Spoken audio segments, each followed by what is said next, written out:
प्रकाशना ग्रंथ अध्याय 14 मेमने और उसके अनुयायी। मैंने फिर देखा मेमना सियोन पर्वत पर खड़ा है। उसके साथ 1,44,000 व्यक्ति हैं जिनके माथे पर उसका नाम और उसके पिता का नाम अंकित है। मैंने तेजी से बहती हुई नदियों के निनाद और घोर मेघ गर्जन की सी आवाज स्वर्ग से आती हुई सुनी। मैं जो आवाज सुन रहा था वह वीणा बजाने वालों की सी आवाज थी। वे सिंहासन और 4 प्राणियों एवं वयोवृद्धों के सामने एक नया गीत गा रहे थे। उन 1,44,000 व्यक्तियों के सिवा जिनको पृथ्वी पर से खरीद लिया गया था और कोई गीत वह नहीं सीख सकता था। ये वे लोग हैं जो स्त्रियों के संसर्ग से दूषित नहीं हुए हैं। यह कुंवारे हैं। जहाँ कहीं भी मेमना जाता है यह उसके साथ चलते हैं। ईश्वर और मेमने के लिए प्रथम फल के स्वरूप में इन्हें मनुष्य में से खरीदा गया है। इनके मुंह से झूठ नहीं पाया गया। ये अनिंद है।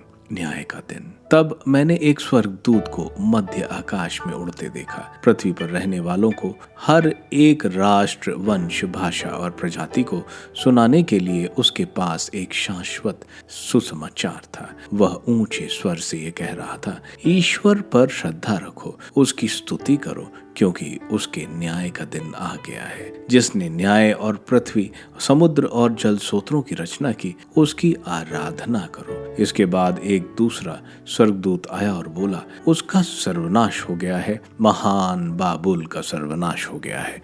उसने सभी राष्ट्रों को अपने व्यभिचार की तीखी मदिरा पिलाई है। फिर एक तीसरा स्वर्गदूत आया और ऊंचे स्वर में बोला, यदि कोई पशु या उसकी प्रतिमा की आराधना करेगा और अपने माथे या अपने हाथ पर उसकी छाप ग्रहण करेगा तो उसे ईश्वर के क्रोध की मदिरा पिलाई जाएगी, जो बिना मिलावट के उसके क्रोध के प्याले में डाली गई है, और वह पवित्र स्वर्गदूतों और मेमने के सामने आग में गंधक की यंत्रणा भोगेगा।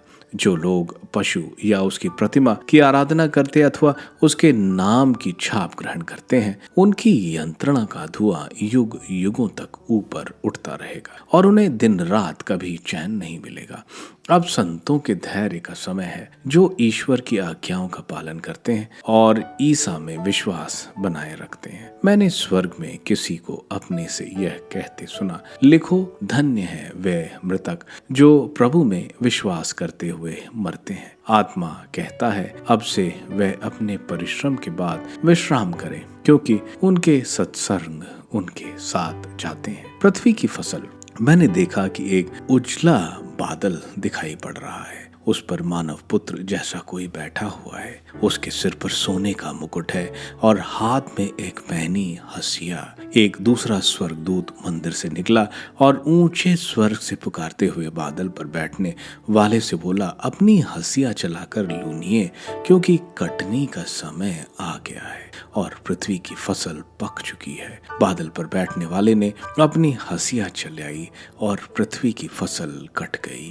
तब एक दूसरे स्वर्गदूत स्वर्ग के मंदिर से निकला। वह भी एक पैनी हंसिया लिए था। एक और स्वर्गदूत ने, जिसे अग्नि पर अधिकार था, वेदी से आकर ऊंचे स्वर्ग से उस स्वर्गदूत से कहा, जो पैनी हंसिया लिए था, अपनी पैनी हंसिया चलाकर पृथ्वी की दाख बारी के गुच्छे बटोर लीजिए, क्योंकि उसके अंगूर पक चुके हैं। इस पर स्वर्गदूत ने अपनी हंसियां चलाई और पृथ्वी की दाख बारी की फसल बटोर कर उसे ईश्वर के कोप रूपी विशाल कुंड में डाल दिया। नगर के बाहर कुंड रौंद दिया गया और उसमें से जो रक्त निकला वह 1600 फरलांग की दूरी तक घोड़े के बागडोर की ऊंचाई तक पहुंच गया।